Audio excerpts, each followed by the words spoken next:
Fala aí, pessoalzinho, tudo bem? Vamos falar um pouco aí a respeito de ecologia, tá? É um assunto bem tranquilo, tá? Eu sei que vocês já deram uma estudada um pouco aí, fizeram alguns resuminhos, tá? Então nós vamos aqui entrar um pouco. Bom, inicialmente a gente fala que essa palavra ela surgiu meados do século XIX, tá? Por Ernest Haeckel, que ele foi aí o estudioso que chamou atenção para essa parte aí, para essa ciência. Essa ciência ela vem da junção de duas palavrinhas, oikos, tá? Que significa casa, e logos, que estudo, né? É o significado aí. Então é o estudo da casa. Da casa de quem? Dos seres vivos. O que acontece então? Nós sabemos que na natureza os seres vivos eles estão em constante interação. Então é essa parte aqui da biologia que está relacionado com o estudo das características comportamentais, como que eles vão se relacionar, tá? Então basicamente é a ecologia que vai falar a respeito disso daqui, tá bom? Então é uma complexa relação que nós vamos enxergar presentes aí nos seres vivos. Então nós vamos abordar aqui parte que vai estar relacionado com a química, parte que vai estar relacionado com a física, tá certo? Um pouco aqui também, né? A gente vai estar abordando aí outros aspectos, tá? Então aqui justamente veio tendo essa preocupação. Se a gente voltar historicamente, lembrando lá a partir da Revolução Industrial, 1789, o que aconteceu? Teve um grande aumento nas indústrias e nas fábricas, né? E consequentemente houve um aumento na questão da poluição ambiental, não apenas na atmosfera, né? Mas principalmente porque indústrias e fábricas lançavam muitos poluentes. Depois foi desenvolvendo aí a locomotiva, né, a vapor, nós tivemos aí os automóveis também, e até hoje nós pagamos ainda as consequências do que foi desenvolvido pelo ser humano de uma forma desenfreada, né? Então, Ernest Haeckel chamou justamente a atenção para isso. Olha, vai chegar um determinado momento que o ambiente não vai suportar mais, né? Ele vai chegar no extremo da situação e não tem como mais comportar todo mundo, tá? Então aqui nós vamos entender um pouco essas relações aí complexas que vivem aí. Alguns termos básicos nós vamos começar a falar, justamente tem a ver aqui com os conceitos básicos. O habitat, o que é o habitat? É o lugar onde um ser vivo mora, tá? É a residência deles, vamos assim dizer. O nicho ecológico tem a ver não apenas, né, com o local onde ele mora, mas também com a forma que ele se comporta no ambiente. Tá? Que sentido a forma? A alimentação, o tipo de alimentação do animal, é carnívoro, é herbívoro. Nós vamos ter aqui também a questão do comportamento na questão da reprodução, tá certo? Na questão física também, propriamente dita, do ser vivo, né? Aqui tem uma leoa só para a gente identificar. Geralmente elas não ficam sozinhas, tá? E aí o que acontece? Na verdade são elas que caçam o alimento lá, né? O leão ele fica mais parado, só administrando aí como é que vai ser o comportamento, né? Então o nicho é como se fosse aí a profissão desse ser vivo aqui. A leoa, ela dá à luz geralmente aí, né? A 3 filhotes geralmente. Ela é carnívora, de hábitos diurnos, tá certo? E a pelagem, não apenas da leoa, mas do leão, como está caracterizado lá nas savanas africanas, vai permitir com que esses animais eles se camuflem, tá? Então a camuflagem também é uma outra forma desses animais se comportarem. Em relação aos níveis de organização do planeta, nós precisamos entender o seguinte. Bom, a gente lembra que toda matéria é formada por átomos, certo? Os átomos se juntam formando moléculas. Moléculas agora vão para dentro das organelas e dentro das células. Ok? Agora você tem o conjunto de várias células, é o que nós chamamos de tecido. O conjunto de vários tecidos semelhantes, né? Nós temos o órgão que a gente fala. Vários órgãos semelhantes vão formar os sistemas, tá? E os sistemas ao todo representa um organismo, tá? No caso você é um organismo, porque você tem vários sistemas. Cada um do seu sistema tem vários órgãos, tá certo? Cada um desses órgãos tem vários tecidos. Cada um desses tecidos tem várias células, ok? Bom, isso daqui é o geral. Agora nós vamos ver a nível macro, né? Ou seja, a nível, vamos ampliar aí os nossos horizontes. Quando você tem determinados organismos idênticos, ou seja, da mesma espécie, a gente já vai estar falando sobre isso, organismos iguais da mesma espécie, juntos em um determinado local, é o que a gente vai chamar de população. Quando você tem agora várias populações em um ambiente, nós vamos ter aqui uma comunidade, no caso aqui da raposa, antes a gente estava falando aqui, né? Ou do lobo-guará, melhor dizendo. Do lobo-guará, nós temos aqui uma população, mas na natureza não existe só o lobo-guará, certo? Existe também cobras lá no meio do mato? Existe também. Então tem a população de cobras também. Tem a população das árvores? Também. Tem a população de moscas? Também. Então nós temos várias populações, é o que a gente chama de comunidade. Agora, nós temos não apenas uma comunidade. Quando nós temos várias comunidades interagindo aí, a parte viva e a parte não viva, porque os animais aqui, as plantas, eles precisam de oxigênio, precisam de água, não é verdade? Então, esses fatores bióticos, ou seja, os fatores vivos, eles interagem com fatores não vivos, é o que a gente vai chamar agora de ecossistemas. Então aí, por exemplo, no Cerrado, nós temos aí um ecossistema. Por quê? No Cerrado, nós temos várias comunidades interagindo entre si, mas interagindo também com outros fatores. A luz, o sol, o calor, a temperatura, né? Então nós temos o oxigênio, as rochas aí, dependendo da situação. Nós temos então o que a gente chama de ecossistema. E no planeta, nós temos vários ecossistemas. Por exemplo, você não tem só a floresta amazônica, você tem a floresta amazônica aqui no Brasil, o cerrado, a caatinga, os pampas. Então, cada um desses são ecossistemas, certo? Então, eles participam do bioma, da biosfera, né? Melhor dizendo, que é o planeta. Apenas ecossistemas terrestres? Não, nós temos ecossistemas aquáticos também, tá? Então, o conceito nosso de espécie, nós vamos basear em quê? A gente falou aí no caso do lobo-guará. Agora essa outra imagem nos mostra cachorros. Os cachorros são parecidos, né? Um parece com o outro, tá? Só muda um pouco a questão de tamanho, né? O que acontece? Nós temos aqui Linneu, que foi o cientista que tentou justamente, no primeiro momento, organizar a classificação desses seres vivos.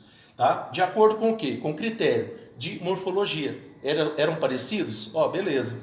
Mas aí nós tivemos aqui, em 1942, um outro cientista, Mayr, que veio adotar um outro critério para classificar a questão na reprodução. Se um ser vivo for, aliás, vários seres vivos parecidos forem separados, se depois nós juntarmos eles e eles tiverem a habilidade aí de reproduzir, então esse critério que vai ser aí a questão de colocar ou não na mesma espécie. Então, juntando aqui essa definição, nós falamos o quê? Que a espécie é um conjunto de vários indivíduos, né, de várias populações, cujos semelhantes são parecidos entre si e em condições naturais eles conseguem se reproduzir e produzirem filhos férteis. Essa é a definição, certo? Então, a população, é o que a gente falou aí, né? É formado por vários indivíduos da mesma espécie, tá? População de eucaliptos, população de elefantes. Então, todos aqui são, né, parecidos entre si, eles têm essa propriedade de se reproduzirem, né? Agora, a comunidade a gente falou justamente que pode ser na água ou na terra, tá certo? A comunidade é formada por várias populações, população de peixes, população de corais, tá? A população das algas, ok? Nós temos aqui uma outra definição que a gente chama de biótopo, tá? O biótopo nada mais é do que a região onde você encontra essas comunidades, tá? Nós temos aqui o ecossistema que a gente falou que está relacionado com a interação entre os seres vivos com os seres não vivos, tá certo? Então, justamente aqui nós temos essas características aqui presentes nos ambientes, quer sejam aquáticos, quer sejam terrestres, ok? Aqui então nós temos aí ecossistemas naturais, né? Por exemplo, no bosque, no deserto, nos oceanos. Esses naturais são aqueles que não tiveram de forma significativa a ação do homem, tá? Mas nós temos também ecossistemas artificiais, que aí sim, o homem ele fez o quê? Algumas alterações, tá? Então, a construção de uma usina, a construção de alguma barragem, né? Um aquário, um terrário, uma determinada área para plantio, né? Então, a biosfera, para fechar essa definição, tem a ver com todos os seres presentes nos ecossistemas aquáticos, terrestres e tudo mais, certinho? Nós temos aqui também a diferenciação só a nível de curiosidade, que nós diferenciamos os ecossistemas de terra firme como chamado epinociclo, tá? Nós temos o talassociclo, que quer dizer o quê? Os sistemas de águas salgadas, os ecossistemas de águas salgadas. E o liminociclo são as de águas doces, tá? Rios, lagoas, cachoeiras, tá certo? Ok? Vamos falar agora sobre cadeias alimentares. Por quê? As relações entre esses seres vivos aí que vão acontecer.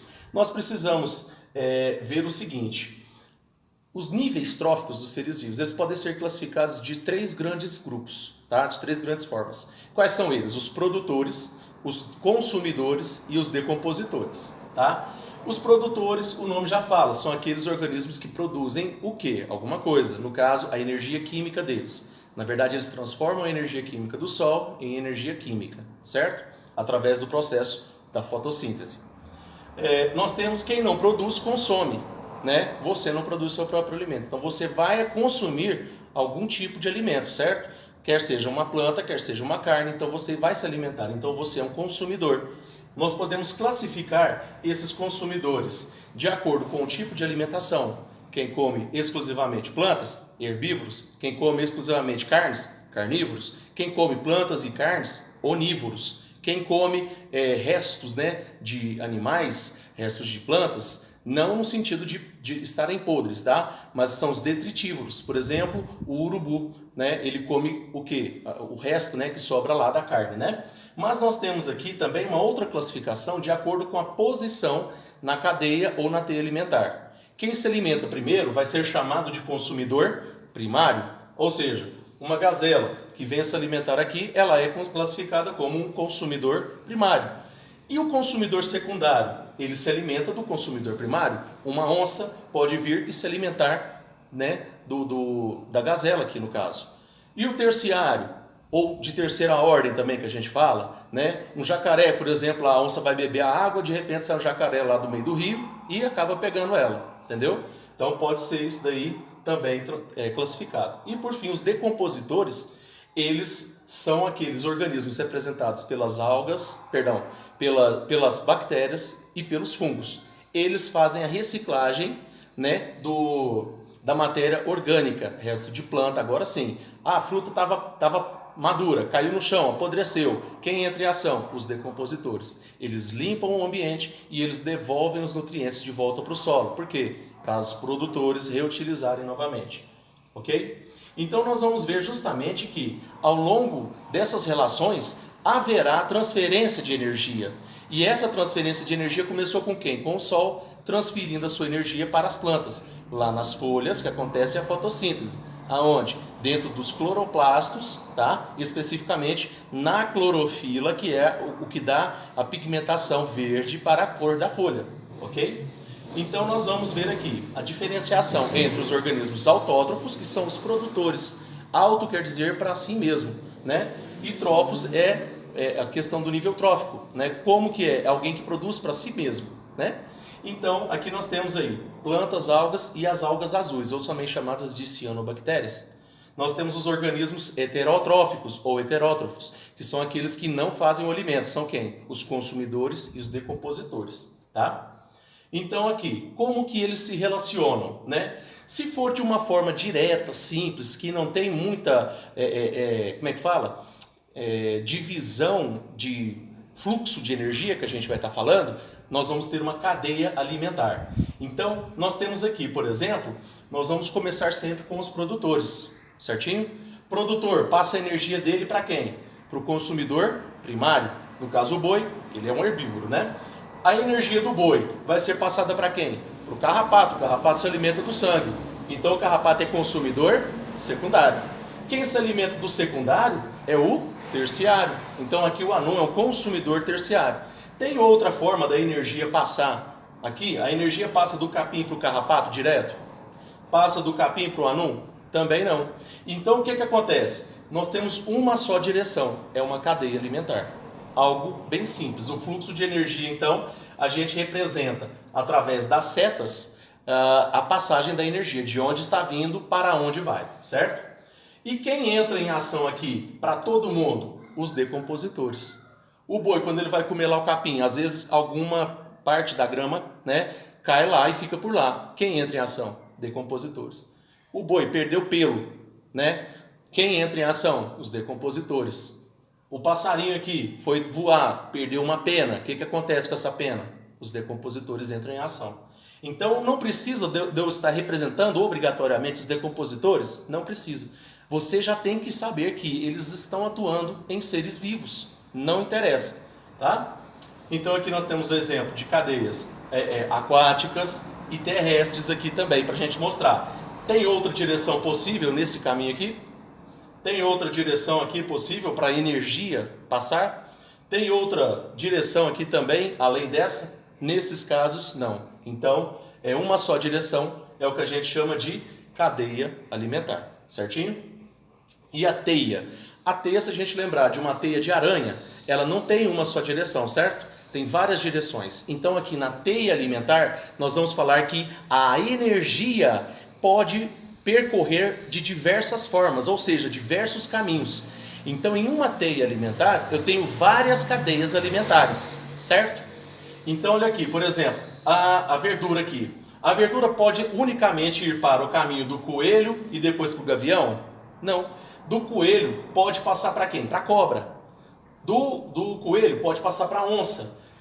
A verdura também pode ser alimento para o rato. O rato vai ser alimento para a raposa, ou para a cobra, ou para a coruja. Então o negócio já começa a ficar uma relação mais complexa. Então se você tem várias direções, é uma teia alimentar, certo? Lembrando que a gente começa sempre com quem? Com os produtores. Por quê? Porque eles são os únicos capazes de transformar a energia do sol em energia química ao máximo possível, tá? Agora, à medida que vai passando para cada um dos outros níveis, para o consumidor primário, secundário, terciário, quaternário, vai tendo perda dessa energia. Tudo que você come, você absorve 100% a energia? Não. Você consegue absorver até certo ponto, o resto vai estar sendo jogado fora ou desperdiçado, tá certo?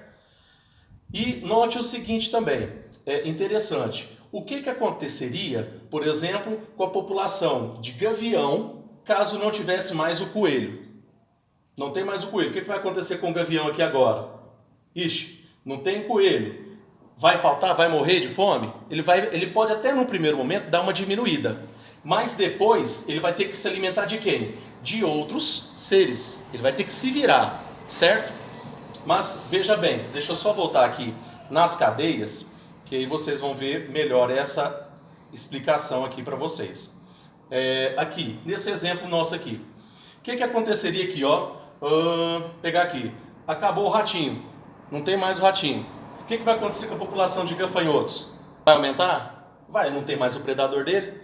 O que vai acontecer com a população de plantas? Ora, se tem muito gafanhoto, a população de planta diminui. Não tem o ratinho. O que vai acontecer com a população de cobra? Vai diminuir. Diminuiu de cobra, vai diminuir de quem também? Do gavião. Então você pode observar que se você mexer em um, você mexe em todos eles. Tanto na cadeia quanto na teia alimentar. E isso daí é o que a gente chama de desequilíbrio ecológico ou desequilíbrio ambiental. Ah, Davi, os decompositores vão atuar em cada um desses daí, tá bom? Pirâmides ecológicas, vocês fizeram um resuminho também aí. Só para a gente distinguir, é bem tranquilo isso daqui. Nós temos 3 tipos de pirâmides, de número, de biomassa e de energia. A de números, o nome já fala. Ela vai te mostrar o quê? Números. Números de quê? De quantidade de indivíduos que você vai estar presente num determinado ambiente.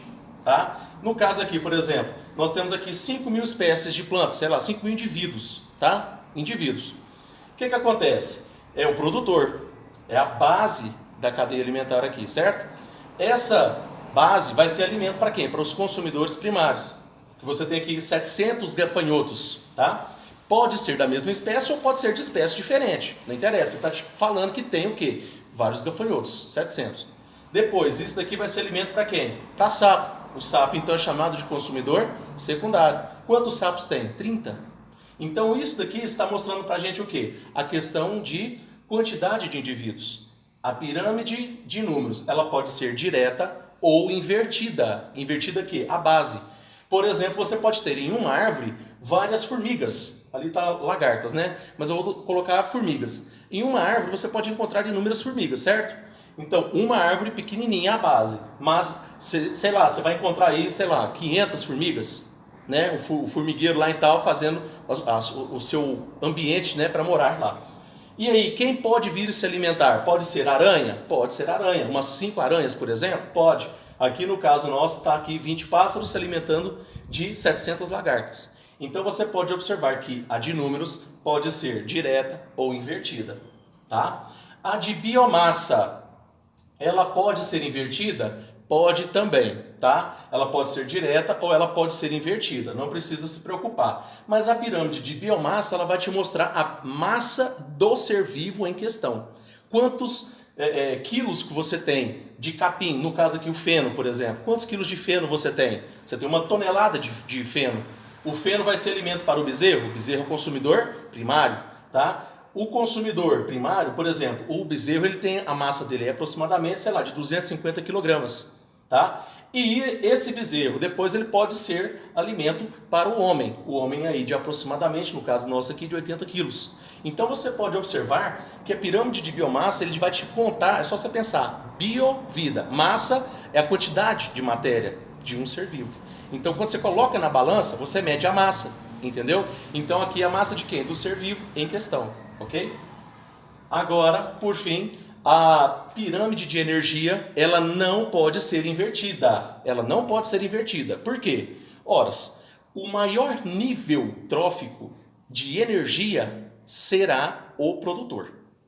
Por quê? Eles são os únicos que conseguem transformar quase em 100% a energia da luz do sol em energia para eles. Então eles desperdiçam, vamos assim dizer, pouca quantidade de energia. Eles conseguem ou tentam pelo menos capturar o máximo, então chega em torno de 90% a 100%.